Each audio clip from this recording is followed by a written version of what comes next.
A glance in the mirror. Chapter 3. Victorian surroundings. In the period that introduces the Kearys to Bayswater, just after the Great Exhibition, it was a place on the outskirts of the city, with green fields not far away. Just up the streets were farms, hedges, woods, trees, and all the delights of the countryside. Bayswater lies due south of Christchurch and St James's Church, built and made parochial in 1845. It was new, being partially rebuilt, with the exception of the tower and spire. The pest house, indicated so prominently on the map, was almost on the site of Craven Terrace Chapel, and Lord Craven gave a site at Soho to be used as a burial ground. And knowing the problems faced by the citizens during the plague of 1665, land for a cottage hospital. The streets of Paddington were not conveniently built, having to walk the whole length for the lack of side streets before moving to a parallel terrace. Further northwards, on the west side of Petersburg Place, is the Church of St Matthew, built with a very high spire, consecrated on May the 20th, 1882. The church had seating for over 1,500, and 300 of those pews were available free. The borough boundary turns out of Kensington Gardens into Palace Gardens, crossing the Bayswater Road. It travels northwards between Ossington Street and Clancarard Gardens, north of Moscow Road. A Greek church stands impressively there, given the name of St. Sophia. It was built of red brick with a high central dome, the form of a storybook picture of a Russian church. And close by, a small Baptist chapel, neat and compact, fitted in, built at the back of Porchester Gardens. Moving across Queen's Road, there stands St Matthew's Parochial School, built in 1831, then, found not large enough, became enlarged, losing most of its playground in 1861. And further northwards, in Queen's Road, are the large buildings housing Paddington public baths and washhouses. Alfred Keary courted and married Martha Sutton on the 11th of July 1878 in Kensington. Martha was named after her mother. Both her grandfathers were vicars in London. In the first 19 years of married life they had 10 children, and they started out their married life in a small terraced house, number 5, Salem Gardens, Bayswater, just off Moscow Road and Queensway. Martha's father, William Sutton, was a trained carpenter, and his father, also named William, died in 1870 in office as a vicar in London. William had his carpenter's shop at the bottom of the garden, making doors and windows. They had 2 sons and 7 daughters, and one of the sons was also named William, joined the Royal Marines at Deal, and took part in the Egyptian War in 1883. He was wounded and invalided out of the service, dying less than 10 years after returning home. The remaining son and 5 of the daughters married at an early age, leaving daughters Emma and Totty at home to help their mother. Martha had been a trained schoolteacher, and even though she was not paid a great deal in Victorian society, it was not common for women teachers to be married. The stigma was such that she had to give up her job. Wishing to provide for an increasingly large family, she started and ran a successful hand laundry from home, in a large wash-house in the garden. It required enough space on the range to boil the coppers of washing and sufficient room to do the ironing next to the drying room. She employed other women to do the large amount of washing and ironing that was taken in. Laundry work was labour-intensive, and for anyone wishing to use these facilities, a major part of the family's budget. It was a known fact that infections from mixed washings were possible.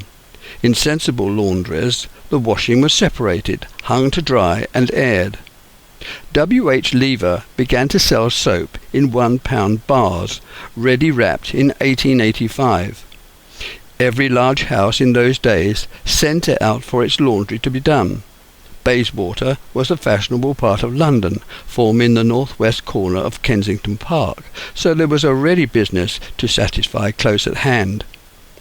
The washing was sorted on Saturdays and Sundays and entered into the washing book. This was checked at the end of the process by my grandmother. Sheets and irons were covered with lukewarm water and a little soda and left overnight. On Monday, the fires to the boiler were lit 2 hours before the rest of the household came down to breakfast. As soon as the water was hot enough, the sheets and linens were taken out of the overnight soaking water, rinsed in hot water and ladled out of the copper, rubbed and beaten with a dolly or possing stick. The sheets were then wrung out and the water reused for soaking water. It was a long process, from soaking, 3 washes, 1 boiling and a number of rinses, and within all of this were special stain removal processes and fabric conditioners, and some items unpicked and resewn after processing. Once the first washing was completed, it was hung out to dry, or if wet, hung under the covered ways, and then this would take several days. The starching process was complicated in that all materials needed a particular treatment. Unconditioned linen or cotton quickly became creased and rumpled. The ironing was done on tables. Flat irons used in pairs, whilst one was in use, the other reheating. A dozen irons were arranged on trivets over an open fire, and each iron, before use, was cleaned on a rubbing cloth, any adhering starch removed. Irons which were still dirty were rubbed on an emery board. Box irons and goffering irons all had their special uses. Items for repair were set aside and all aired before wrapping, made ready for collection. There's no doubt that Martha had to be extremely organised to run both the wash-house, the large family, and the family business. The fact that she had been a teacher indicates that her own education had been above average. Coming from a middle-class home gave her the spur to maintain her position for both herself and her children. The family owed much to this hard-working woman. Martha's grandfather, Samuel Elias Pierce, was a vicar of one of the London city churches and chaplain to the Lord Mayor of London. The patronage of the Lord Mayor included the appointment of a chaplain who lived and boarded at the Mansion House, have a suite of rooms, a servant, rode in a state carriage and attended the Lord Mayor. Samuel was presented to Queen Victoria at the first levee and received 50 guineas from the Court of Aldermen and a like sum from the Court of Common Council. In Victorian times, the main reception room for any house presented the public face of the family. It conformed to the accepted strictures of the society. It displayed on shelves, tables and whatnots a variety of small objects, both expensive and inexpensive, which were reminders of people and places. Tablecloths came right down to the floor, with plants in heavy pots and planters on most surfaces. Covers were placed about the room to protect furniture from coal dust and fire embers, whilst window curtains suspended from ringed poles and tied back, revealing net curtains. That obscured the view outside. Slip rugs positioned at the fireside left exposed the polished wood floor. Martha was named after her mother. She was the eldest child in the Sutton family. It was unusual in those days for the eldest girls in the family to take on a great deal of the housework by rota, and this would include the cooking and work in the laundry. It was held by convention that this was the way a girl contributed to the home and became properly prepared to build up her own family when the time came. However, it is clear that there was little affection in the home, especially by her mother. When Martha showed independence by wearing a new hairstyle, she was told to leave the home and never return. And this seems on the face of it a hard thing to do. But her mother had to control the situation. It was a small house and a large family, and she couldn't afford the situation to get out of hand, to lose respect. Fortunately, all came right in the end. In the late 19th century, most women in England were excluded from political and economic power. Wives and daughters were legally subservient to husbands until the Married Women's Property Acts of 1870 and 1880, protecting women from beatings by the husband, but didn't come about until 1891. Martha sought help and comfort from a girlfriend that lived not far away in Caroline Place, and she was also a laundress and worked from home. Hers was not a large home, but there was more room for another person to sleep, so a place was found under the ironing table. Alfred, who knew Martha before this event, quickly saw in her a person he could befriend, and shortly after this the Sutton family were reunited.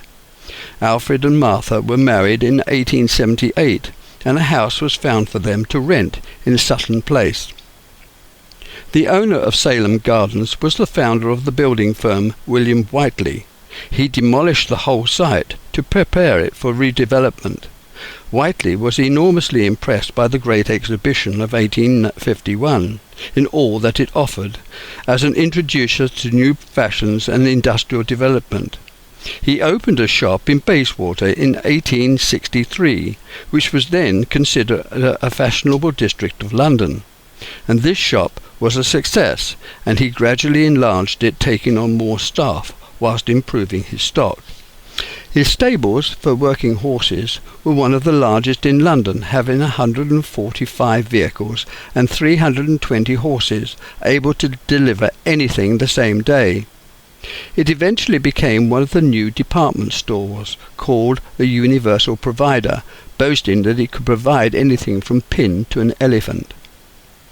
Thomas Lipton called his early shops Irish markets, probably because he sold Irish butter and eggs.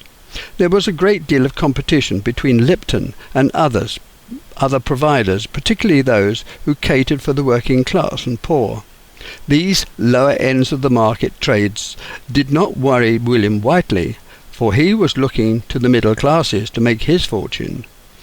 As a child, Whiteley had gone to school with Thomas, and therefore well known to him. Unfortunately, William, who was married at the time, went out with one of his female staff. This was in character and caused great bitterness. Years later, one of his children took revenge on the father for bringing such unhappiness to his mother and family, and shot him. Martha was very conscious of her grandfather's position in the church, and of Christian principles towards other people who needed help. Her own large family gave her knowledge and understanding about women in labour and child delivery, so she became the local unpaid midwife, taking on the responsibility not only for being at the birth of neighbouring children, but in helping nurse them and their mothers too. Martha did this not only to help the family budget, but also to relieve the hardship found at that time in the surrounding streets. Her mother had been trained as a school teacher, was stimulated a desire for learning, which she passed on to her children, and this prompted her to take an interest in her children's education. Victorians found pregnancy something to be hidden, not talked about. Fathers were ignorant as to what was happening, and mothers unclear about the physical side of life. Martha's visits and administrations were much valued, and it says much for her fortitude, knowledge and experience, in a time when these were hard to find, that she would do these things without payment. In the middle of the 1800s, religion was the all-permeating influence, not only of the family, but the greater society. The parish church was the centre of the social system, the keystone that propped up the government. The main creed was obedience, honour thy father and thy mother, heard every Sunday at church. Church was also a social gathering where everything was discussed, evaluated and equated. The dissenter was an unsocial person, one to be wary of. The average person was not so concerned about dogma, but of difference. The clergyman was the father of the parish, linked to a great system which had gone on for ages. The landlord was the lawgiver, the representative of the parliamentary system, one of their own, born in the district, and he could be seen every day walking about in and out of their houses. He knew them and their troubles, their ideas, their wants, dreams and desires, and after all, they were familiar with his views. It was here that the word and philosophical understanding of the rights had a place. This influenced every living hour of their day, and they knew where they stood, and they knew their place. Individuals still didn't bathe regularly. Underclothes were worn as either summer or winter wear, and not removed except to replace. Strip baths were the only means of washing, either on the outside sinks or tin baths. Those elders, considered fussy, used the public baths, which children were encouraged to use too, mainly to remove vermin, to stop scratching, and this state of affairs lasted until well into the 20th century.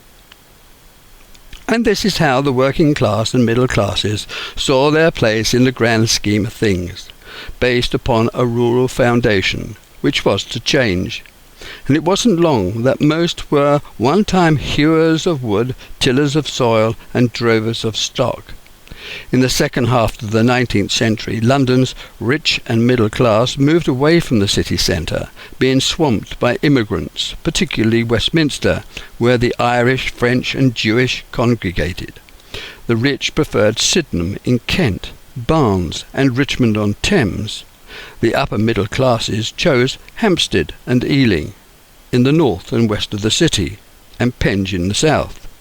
The lower middle classes, Camberwell, Hammersmith, Leyton and Balham. And those who worked in city offices, Bayswater, Brixton and Clapham. All these were at the time on the city's outskirts.